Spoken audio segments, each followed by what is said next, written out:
Well, good morning, everyone, and I'm so happy to see all of you back here in D.C., and I know this is going to be an exciting summit, as was the testimony from last year's time. And I'm very happy that you invited me to come again, and I saw in the program that they've allocated me just 5 minutes to speak. So this is very hard for a senator, but I am going to do my best to stay within the 5 to 7 minute time frame. And just to welcome you, the room is packed and tight, and I know you've got other things on the agenda today. But first, I want to say how fortunate this organization is to have snagged and secured Mr. Shapiro as the leader of this organization. And David,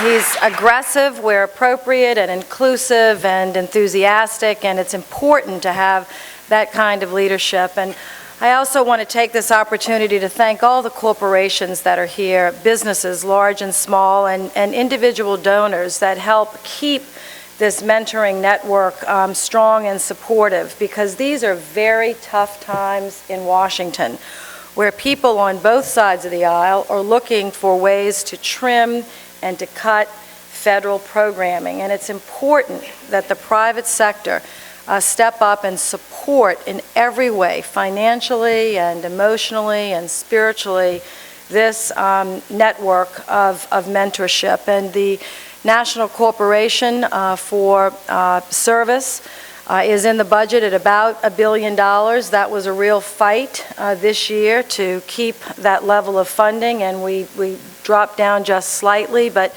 you've got some champions on the Appropriations Committee. I want you to know, on both sides of the aisle, and I'm proud to be one of those. I also want to call out particularly for a shout out Senator Barbara Mikulski from Maryland, who is a wonderful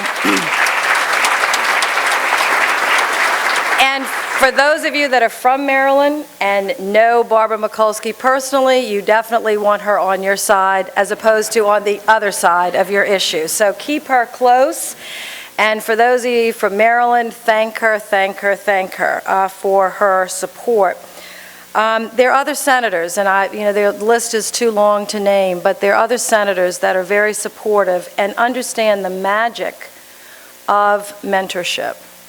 Not just what it means in the life of the mentee, but the mentor as well, and understands the magic of the leveraging that can be done by just giving time, and how that relatively small amount of time invested to a young person can be life-changing for them, for their family, and for their community. I like to think about it like the loaves and the fishes, when Jesus couldn't find enough to feed, and the miracle of just believing that even the small piece that you give could be expanded and expanded and expanded without end.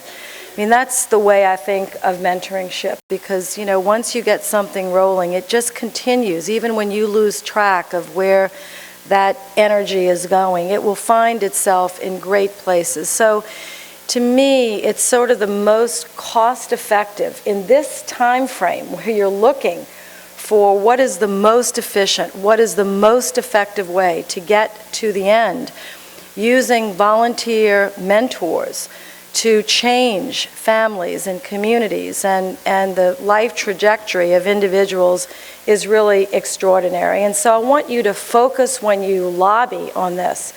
This $1 billion is like the loaves and the fishes. You give us $1 billion, we'll transform it to $100 billion, in time, etc. And as a mentor myself, I know the blessings not just to the mentee, but to the life change that happens for the mentor as well. And it is about, the more you die to yourself, the more you live, the more you give, the richer you are. It just is the truth of human nature, the way that God made us. And so it really fits in so many ways to what we are trying to do. Now, I'm going to continue, as David said, to introduce the Foster Care Mentoring Act, because I think of all the 100 million children in America, approximately 1/3 of our population, that this 0.5%, could be the most vulnerable, the 500 or 600,000 kids that are removed from care, almost always for good reason. They're in danger in their own families, which is horrific to think about, that there are some families where children are in more danger in their home than on the street. But unfortunately, that can be the case in not just America, but in other places around the world. And so children are brought into care, something that should be temporary, the law says, until they can be returned with safeguards and support to their biological parents or parent. But if not, moved through to a permanency through adoption, domestic, or international, particularly with an emphasis on kinship adoption. But we know that that system is broken. We know that the foster care system is not as strong as it once was. There are too many children being fostered by people that have turned it into a business. One child came up to me about 15, 16 years, well, it was older, because they had aged out. So they must have been 18 or 19. We mentor an organization that I helped to start. We mentor about 20 young people that graduate out of the foster care system every year. And one of these children came to one of our summits and said to me, "Senator, do you know how it feels to have someone paid to love you?" Or, I've heard them say, "Senator, do you know how it feels to have someone paid to feed you breakfast in the morning?" So my heart really goes out to kids in foster care, but my heart also goes out to all children that are in need of a protective and loving family. And even in the most loving and protective families, still children can use outside mentors. So we've got a big job on our hands. We've got 100 million young people who are forming their hopes, their dreams, their aspirations. They represent 1/3 of our present, but remember that they represent 100% of our future. And so by investing in the young people, and I know that we can mentor older people as well, and maybe there's the other aspects of mentorship, but when I think of mentoring, between the target ages, I guess, of 10 and 24, or 10 and 18, in that developmental stage. But still, younger adults can use a lot of mentoring as well, so maybe 10 to 30. I'm not sure what your target is. But we can make a huge difference just believing in a child and letting them, most importantly, getting them to believe in themselves. So I thank you for your commitment. You already know this or you wouldn't be here. So my message is really to thank you, to support what you're doing, to say that it's my objective and goal to get more senators and more House members to recognize the cost effectiveness of our effort, to support the federal government and to maintain that investment at the federal level, to do what I can do to encourage states like Massachusetts and others to strengthen strong partnerships. And in fact, I'll close with this. My brother, who is the mayor of New Orleans, who dat? Thank you.